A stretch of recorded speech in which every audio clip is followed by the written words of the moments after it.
We always joke she grew up in the Finger Lakes, so she grew up in arguably the most beautiful part of New York State, and she was on track to have a pretty interesting research career. And I somehow talked her into moving to Copenhagen, New York, where at times we set records for snowfall and have 6-month winters and work on a dairy farm. So it must be love, right?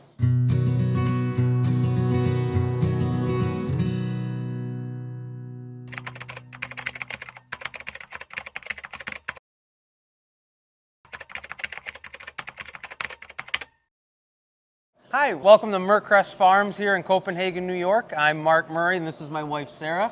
Hi. Today, right now, we're down in the calf barn. So my wife, Sarah, is our calf manager. So she oversees everything from the day it's born until about 8 weeks old, just making sure that, they're happy, healthy, and well taken care of. So what would I do if I wasn't a dairy farmer? I get asked this question quite a bit. My answer has changed over the years. In fact, it changes week to week sometimes. But if I was being honest, if I could have any job, I'd like to be like a pit boss at a nice, country barbecue joint in Texas or Kansas, something like that. Barbecue is something I do as a hobby. I do it for friends, birthdays, graduations, weddings. We do some barbecue here at the farm for our employees, and then just do it for fun for our family. So I'd probably be in a research lab. That was really the plan before I met Mark, because we met at the end of our senior year at Cornell. So I had spent some time working in a couple of research labs at Cornell, and I really liked it, and it's probably where I would have ended up. So this photo was taken, I don't do context clues, right? So it was after 2008, because the calf barn was there, but before 2011, because we still had calf hutches. So we would raise the calves outside in hutches in the summertime and use the calf barn in the winter. And then once we went to the group feeding system, we went to full-time calf barn. This was before, I was 4 years old when that parlor was built. So this was before my time, but kind of the original, went from the original farmstead to the expansion, one of the first freestall parlors in Jefferson County. Like I said, my grandfather was very progressive and really focused on moving forward.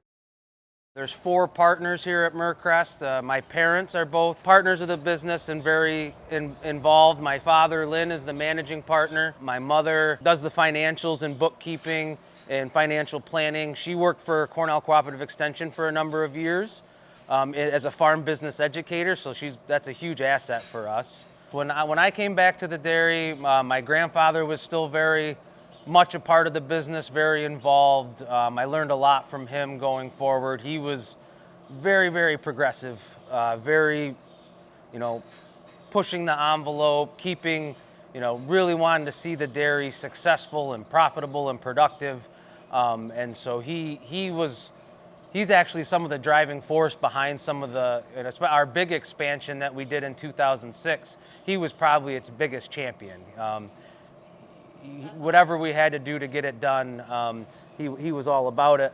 I came back to the dairy in 2006 out of Cornell. I came back in 2010. So yeah, you worked outside of the dairy, working with a vet clinic for a few years. We had an opening here. Our current calf manager was leaving. She expressed some interest in coming back to the dairy. We sat down and worked it out, and she's been at times extremely involved in it. As we had children, more obviously as priorities have changed, spent a little more time with the children, but they're older and in school now, and so she's come back to the dairy in a much larger role over the last year. Yeah. And as the girls have gotten older, they come in, they help out down here a lot as well.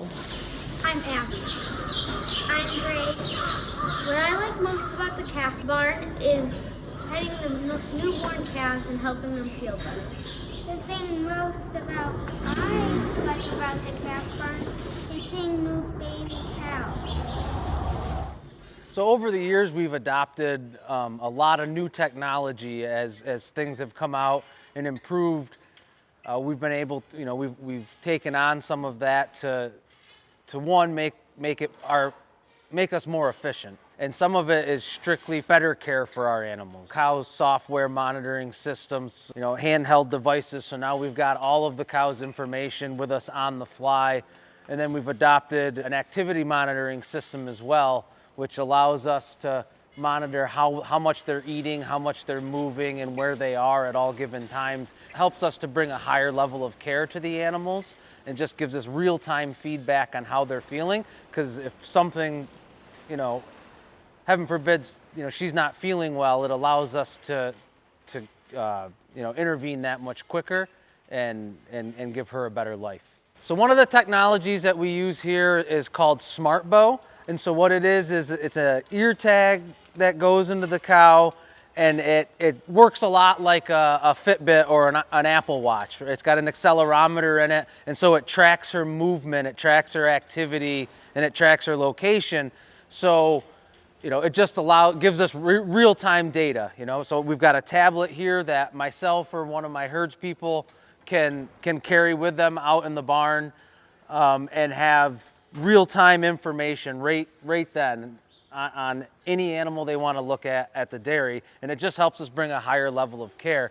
And that was the big thing behind my big push to bring this sort of technology to the dairy is it was multiple different reasons. Number one, though, increased health for the animals, increase monitoring, information is great, and two, it makes my employees and myself's lives quite a bit easier as well.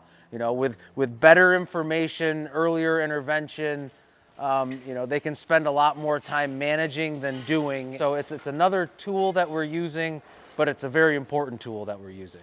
So let me show you a little bit of what this technology is. We have a cow that decided she wanted to be on camera here, so we have 5278.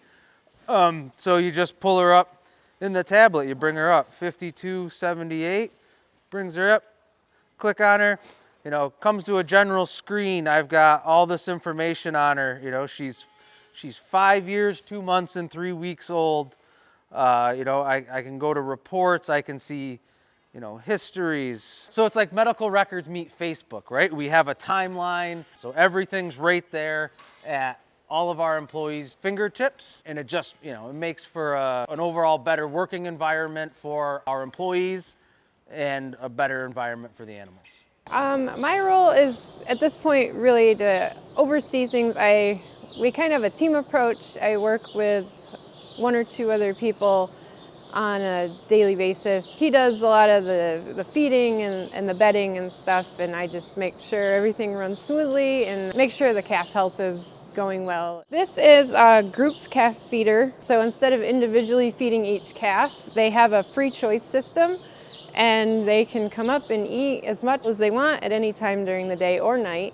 So even if there is nobody here in the middle of the night and they're hungry, they can come up and get a midnight snack. So twice a day, we can bring down pasteurized whole milk and refill the container that's in there. So it really cuts down to just one person can do that twice a day instead of having multiple people feeding. We can make sure their bedding is really dry. We can go in and look at each calf and make sure that every day she's still very healthy. Or if she does start to feel a little under the weather, we can really intervene earlier.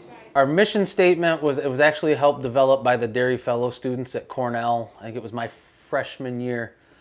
So it just says, at Murcrest Farms, we strive to be environmentally responsible and efficiently produce a quality product while growing our business with a strong financial position to maintain a suitable living for our valued employees and family members. And so that's kind of the sentence that describes every, the decisions that we make.